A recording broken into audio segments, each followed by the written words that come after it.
പത്തനംതിട്ട സീരിയലിൻ്റെ ഏറ്റവും പുതിയ എപ്പിസോഡാണ് കേട്ടോ പറയുന്നത്. അങ്ങനെ ആദർശാണെങ്കിൽ കല്യാണിനെയും കിരണിനെ മീറ്റ് ചെയ്യുകയാണ് കേട്ടോ. എന്നിട്ട് അവരോട് ആദർശ് പറയുന്നുണ്ട്, നിങ്ങൾക്കിനി കൂടെ കൂടെ എൻ ജ്വല്ലറിയുടെ ഡേവിഡിനെ മീറ്റ് ചെയ്യേണ്ടതായിട്ട് വരും. കാരണം ഇപ്പോൾ എൻ ജ്വല്ലറിയുടെ ഇൻറ്റീരിയൽ വർക്കൊക്കെ നടക്കുകയല്ലേ, അതുകൊണ്ട് തീർച്ചയായിട്ടും നിങ്ങൾക്കിനി അവരെ കൂടുതലായിട്ട് കാണേണ്ടതായിട്ട് വരും. അതുകൊണ്ട് കിരൺ, നീ എനിക്കൊരു ഹെൽപ്പ് ചെയ്യണം. നീ ഡേവിഡുമായിട്ട് മാക്സിമം ഫ്രണ്ട്ഷിപ്പിലാവാനായിട്ട് നോക്കണം. എങ്കിൽ മാത്രമേ അത് ഞങ്ങൾക്ക്, അതായത് മൂർത്തീസ് ജ്വല്ലറിക്ക് അതൊരു ഗുണം ചെയ്യുകയുള്ളൂ. കാരണം എൻ ജ്വല്ലറിയുടെ പുറകിൽ ആരാണെന്നുള്ളൊരു സത്യം നീ ഞങ്ങൾക്ക് കണ്ടെത്തി തരണമെന്നൊക്കെ ആദർശ് കിരണിനോട് പറയാനുണ്ട്. അങ്ങനെ കിരൺ ആദർശിനോട് പറയുന്നുണ്ട്, നീ ഞങ്ങളുടെ നല്ല ഒരു സുഹൃത്താണ്, നീയും നയനയും. അതുകൊണ്ട് തന്നെ ഞങ്ങൾ ഡേവിഡുമായിട്ട് ഞാൻ മാക്സിമം സൗഹൃദത്തിലാവാനായിട്ട് നോക്കും. ഇപ്പോൾ ഇന്ത്യയിൽ വർക്ക് നടക്കുന്നത് കൊണ്ട് തന്നെ ഇനി ദിവസവും ഡേവിഡിനെയും എൻ ജ്വല്ലറിയൊക്കെ ആയിട്ട് ഒത്തിരി ഇടപെടേണ്ടി വരും. അതുകൊണ്ട് ആരാണ് എൻ ജ്വല്ലറിയുടെ പുറകിൽ ആരാണ് കളിക്കുന്നതെന്നുള്ള കാര്യങ്ങളൊക്കെ ഞാൻ മനസ്സിലാക്കും. അത് ഞാൻ പറഞ്ഞു തരാമെന്നൊക്കെ കിരൺ ഇങ്ങനെ പറയാറുണ്ട്. അങ്ങനെ കിരൺ നയനയും ആദർശിനെയും കണ്ടിട്ട് കിരൺ കാറിൽ കയറി പോവാൻ കേട്ടോ.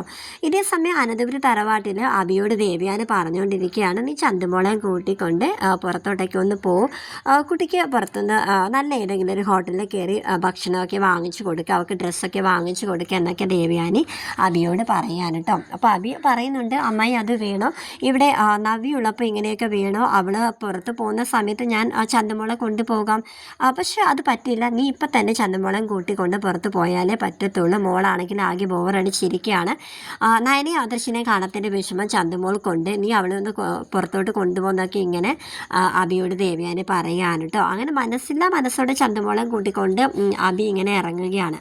ഈ സമയം നവ്യാണെങ്കിൽ അബി ഇങ്ങനെ തിരക്കി നടക്കുകയാണ് കേട്ടോ. അപ്പോൾ ദേവ്യാനോട് ചോദിക്കുന്നുണ്ട്, അബി ഇവിടെ വല്ലയിടത്തും കണ്ടു എന്ന് ചോദിക്കുകയാണ്.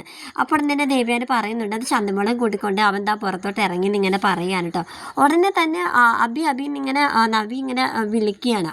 അപ്പോൾ അബിയാണെങ്കിൽ നവ്യ വിളിക്കുന്ന ആ ഒരു വിളി കേൾക്കാത്ത രീതിയിൽ കുഞ്ഞിനെയും കൂട്ടി കാറിൽ കയറി പോവാൻ കേട്ടോ. അങ്ങനെ അവൾ ഫോൺ ചെയ്യുമ്പോഴാണെങ്കിൽ ഫോണൊക്കെ ഓഫ് ചെയ്ത് വെച്ചിരിക്കുകയാണ് അബി. അങ്ങനെ നവ്യാണെങ്കിൽ മുറിയിൽ ഇങ്ങനെ അബിയും ചന്തുമോളും വരുന്നത് കാത്തിങ്ങനെ കലിതുള്ളി ഇങ്ങനെ നിൽക്കാൻ കേട്ടോ. അങ്ങനെ അബിയാണെങ്കിൽ കുഞ്ഞിനെ കൊണ്ടുപോയി ഒരു ഹോട്ടലിൽ കൊണ്ടുപോയിട്ട് ഫുഡൊക്കെ വാങ്ങിച്ചു കൊടുത്തിട്ട് അവിടെ നിന്ന് ഇറങ്ങി. അപ്പോൾ പെട്ടെന്ന് തന്നെ ചന്തുമോൾ വോമിറ്റ് ചെയ്യാൻ കേട്ടോ.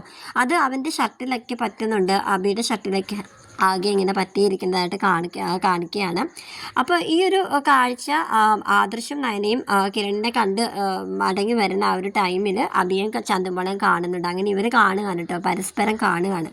അങ്ങനെ അബിയാണെങ്കിൽ പിന്നെ ആദർശേട്ടാ എന്താ ഈ വഴിയിലൊക്കെ ഇങ്ങനെ ചോദിക്കുകയാണ്, നീ എന്തായാലും കുഞ്ഞിനെ കൊണ്ടൊക്കെ പുറത്തോട്ടൊക്കെ ഇറങ്ങിയല്ലോ, അത് സന്തോഷം, പക്ഷെ നീ കുഞ്ഞിനെ വഴക്ക് പറയുന്നത് എന്താണെന്നൊക്കെ എന്നെ ചോദിക്കുകയാണ്. അങ്ങനെ അബി പറയുന്നുണ്ട്, അതിന് ഞാൻ നല്ല രീതിയിൽ ഫുഡൊക്കെ വാങ്ങിച്ചു കൊടുത്തത്, അതാ കണ്ടില്ലേ എൻ്റെ ഡ്രസ്സ് മൊത്തം ആക്കിയെന്നൊക്കെ ഇങ്ങനെ പറയാൻ കേട്ടോ. അങ്ങനെ നയന അബിയെ ശകാരിക്കുകയാണ്, അതിൻ്റെ കുഞ്ഞിനെ വഴക്ക് പറയേണ്ട കാര്യമുണ്ടോ, കുഞ്ഞുങ്ങളൊക്കെ ആയാലും അങ്ങനെയൊക്കെ തന്നെയാണ് എന്നൊക്കെ പറഞ്ഞ് അബിയോട് പറയാണ്, നീ ഇനി കുഞ്ഞിനെ വഴക്കൊന്നും പറയാൻ പാടില്ല, നീ പെട്ടെന്ന് കുഞ്ഞിനെ വീട്ടിലേക്ക് കൊണ്ടുപോകാൻ നോക്കുമെന്ന് പറയുകയാണ്. അങ്ങനെ അബി കുഞ്ഞിന് വേണ്ടിയിട്ട് വാങ്ങിച്ച കുറേ ഡ്രസ്സൊക്കെ വാങ്ങിച്ചായിരുന്നു.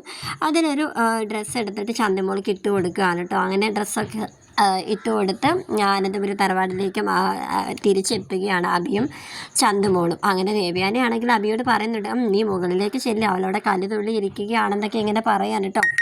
നവ്യ വീട്ടിലുള്ളപ്പോൾ എന്നോട് ഇനി ഇങ്ങനെയൊന്നും ആവശ്യപ്പെടല്ലേ അമ്മായി എന്ന് ഇങ്ങനെ ദേവ്യാനിയോട് പറയുന്നുണ്ട് കേട്ടോ അബി. പക്ഷേ ദേവ്യാനി ആണെങ്കിൽ എന്താ അവിടെ ആ കുഞ്ഞിൻ്റെ അച്ഛൻ നീ തന്നെയല്ലേ, എന്താ ഞാൻ ഇനി അത് എല്ലാം വിശദീകരിച്ച് ഞാൻ നവ്യയോട് പറഞ്ഞു കൊടുക്കണമെന്നൊക്കെ ഇങ്ങനെ ദേവ്യാനി പറയാണ്. എൻ്റെ അമ്മായി ചതിക്കല്ലേ, അവളിത് എനിക്ക് മുകളിലോട്ട് കയറി ചെല്ലാൻ തന്നെ പേടിയാവുന്നു, ഞാനിനി അവളെ ഞാൻ എന്ത് പറഞ്ഞിനി ആശ്വസിപ്പിക്കുമെന്നൊക്കെ പറഞ്ഞിട്ട് അബി മുകളിലോട്ട് കയറി ചെല്ലുകയാണ് കേട്ടോ. നവ്യാണെങ്കിൽ കുഞ്ഞുമായിട്ട് കട്ടിൽ അങ്ങനെ ഇരിക്കുകയാണ്, അവിടെ ആ ഒരു ദേഷ്യത്തിൽ അങ്ങനെ ഇരിക്കുകയാണ് കേട്ടോ. അബി വരാനായിട്ട് വെയിറ്റ് ചെയ്ത് അങ്ങനെ ഇരിക്കുകയാണ്. അങ്ങനെ നവ്യൻ ഇങ്ങനെ വിളിക്കുന്നുണ്ട്. ഉടനെ എന്നെ പിന്നെ എടാ ഞാൻ നിന്നെ എത്ര തവണ നീ ചന്തമോളുമായിട്ട് പോകുന്നത് കണ്ടപ്പോൾ ഞാൻ നിന്നെ വിളിച്ചു, നീ കേട്ടില്ല എന്നൊക്കെ ഇങ്ങനെ ചോദിക്കാനുണ്ട്. അപ്പോൾ അബി പറയുന്നുണ്ട്, അയ്യോ അത് ഞാൻ കേട്ടില്ല, ഞാൻ ശ്രദ്ധിച്ചില്ല, നീ എന്നെ വിളിച്ചിരുന്നോ എന്നിങ്ങനെ ചോദിക്കുകയാണ്. അപ്പോൾ നവ്യാണെങ്കിൽ എടാ നീ എൻ്റെ ഭർത്താവായി, അല്ലെങ്കിൽ ഞാൻ നിൻ്റെ കർണക്കുറ്റി നോക്കി ഞാനിപ്പോൾ അടിച്ചേനെ, നീ എന്തിനാ ഇവിടെയും കൂട്ടിക്കൊണ്ട് പോകുന്നത്, അല്ലെങ്കിൽ പറയുകയാണെങ്കിൽ തന്നെ ഇവിടെയുള്ള എല്ലാവരും പറയുന്നുണ്ട് ചന്തുമോൾക്ക് നിൻ്റെ മുഖച്ഛായ ഉണ്ടെന്ന്. എന്താടാ നീയാണോ ഈ കുഞ്ഞിൻ്റെ അച്ഛനെന്ന് ഇങ്ങനെ അബിയോട് ചോദിക്കാൻ കേട്ടോ. അങ്ങനെ അബി പറയുന്നുണ്ട് അത് പിന്നെ കുഞ്ഞിവിടെ ഒറ്റയ്ക്ക് ഇങ്ങനെ ബോറടിച്ചൊക്കെ ഇരിക്കുന്നതെന്ന് അമ്മായിയെ പറഞ്ഞിട്ടാണ് ഞാൻ പുറത്തോട്ടൊക്കെ അവളെ കൂട്ടിക്കൊണ്ട് പോയത് എന്നൊക്കെ പറയുകയാണ്. അപ്പോഴും നവ്യ പറയുന്നുണ്ട് നീ എന്തിനാ അവരെയൊക്കെ പേടിക്കുന്നത് എന്നൊക്കെ പറയാണ്. പക്ഷെ അബിയാണെങ്കിൽ അത് ഒരു കുഞ്ഞല്ലേ എന്നൊക്കെ ഇങ്ങനെ പറയുകയാണ് കേട്ടോ. ആണോ എന്നാൽ നിനക്ക് ഉണ്ട് ഇവിടെ ഒരു കുഞ്ഞ്, എന്നാൽ എന്നെ കുഞ്ഞിനെ ഇപ്പോൾ പുറത്ത് കൊണ്ടുപോകണമെന്ന് പറഞ്ഞിട്ട് അവർ പുറത്തോട്ട് എനിക്കിപ്പോൾ പുറത്ത് പോയാലേ പറ്റുള്ളൂ എന്ന് പറഞ്ഞിട്ട് അബിയെ കൂട്ടിക്കൊണ്ട് താഴത്തോട്ട് ഇങ്ങനെ ഇറങ്ങാൻ കേട്ടോ. അപ്പോൾ ദേവയാനി ഇത് കാണുന്നുണ്ട്. അപ്പോൾ ദേവയാനി ചോദിക്കുന്നുണ്ട് എന്താ എങ്ങോട്ടേക്കായി പോകുന്നത് ഇങ്ങനെ ചോദിക്കുകയാണ്. അപ്പോൾ നവ്യ പറയുന്നുണ്ട് എനിക്ക് എൻ്റെ കുഞ്ഞിനും ഒന്ന് പുറത്തോട്ടൊക്കെ പോകണം. എന്താ എൻ്റെ കുഞ്ഞ് എപ്പോഴും പുറം ലോകം ഒന്നും കാണാതെ ഇവിടെ തന്നെ ഇരുന്നാൽ മതിയോ? അതുകൊണ്ട് ഞാൻ എൻ്റെ ഭർത്താവിനെ കൂടി ഞങ്ങളൊന്ന് പുറത്തോട്ട് പോവുകയാണ്. അതിപ്പോൾ ആർക്കും ഇവിടെ എന്താ കുഴപ്പമെന്നൊക്കെ ഇങ്ങനെ പറയുകയാണ് കേട്ടോ. അപ്പോൾ അബിയാണെങ്കിൽ കൂടുതൽ ദേവരുടെ വായിന് എന്തെങ്കിലും വീണാലോ അത് പ്രശ്നമാവുമെന്ന് വിചാരിച്ചിട്ട് ഇനി അമ്മായിയായിട്ട് തർക്കിക്കാനൊന്നും നിൽക്കണ്ട, നമുക്ക് പെട്ടെന്ന് പോയിട്ട് വരാമെന്നിങ്ങനെ പറയുകയാണ് കേട്ടോ. അപ്പോഴും ദേവേനെ അപ്പോൾ പറയുന്നുണ്ട് നബിയോട് പറയുന്നുണ്ട് എടി ഇവിടെ ഉള്ളവരെ കാട്ടിയൊക്കെ ഇത്തിരി വിവരവും ബോധവും ഒന്നും നിനക്ക് ഇല്ല, അതുകൊണ്ട് തന്നെയാണ് നീ സത്യങ്ങളൊന്നും മനസ്സിലാക്കാത്തത് എന്നൊക്കെ നവ്യോട് ഇങ്ങനെ പറഞ്ഞുകൊണ്ടിരിക്കുകയാണ് കേട്ടോ.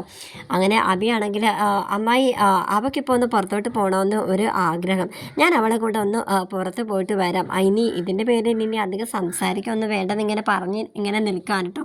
നവ്യ എപ്പോഴും പറയുന്നുണ്ട് എന്താ നിങ്ങൾക്ക് പറയാനുള്ളത് എന്താണെന്ന് വെച്ചാൽ തെളിച്ച് പറയാം, എല്ലാവരും അവിടെ ഇവിടെയും തൊട്ട് പറയും. എന്താ ഇനി നിങ്ങളെല്ലാവരും കൂടെ പറഞ്ഞുകൊണ്ട് വരുന്നത് ഈ കുഞ്ഞിൻ്റെ അച്ഛൻ അബിയാണെന്നാണോ പറഞ്ഞുകൊണ്ട് വരുന്നത് ഇങ്ങനെ. അപ്പോൾ അബി ഇങ്ങനെ ഷോക്കായിട്ട് ഇങ്ങനെ നവ്യനെ നോക്കുകയാണ്. അപ്പോഴും നവ്യ പറയുന്നുണ്ട് എടാ അതൊക്കെ എനിക്കറിയാം, ഇനി ഇവരൊക്കെ വേണമെങ്കിൽ ആദർശിൻ്റെ ഭാഗത്ത് തെറ്റില്ല എന്ന് വരുത്താനായിട്ട് നീയാണ് ഈ കുഞ്ഞിൻ്റെ അച്ഛൻ എന്ന് വേണമെങ്കിൽ പോലും ഇവരെല്ലാവരും പറയും. അതൊക്കെ എനിക്ക് അറിയാം അബി, അതുകൊണ്ട് നിന്നെ ഞാൻ ഒരിക്കലും അവിശ്വസിക്കില്ല എന്നൊക്കെ ഇങ്ങനെ നവ്യ അബിയോട് പറയാൻ കേട്ടോ.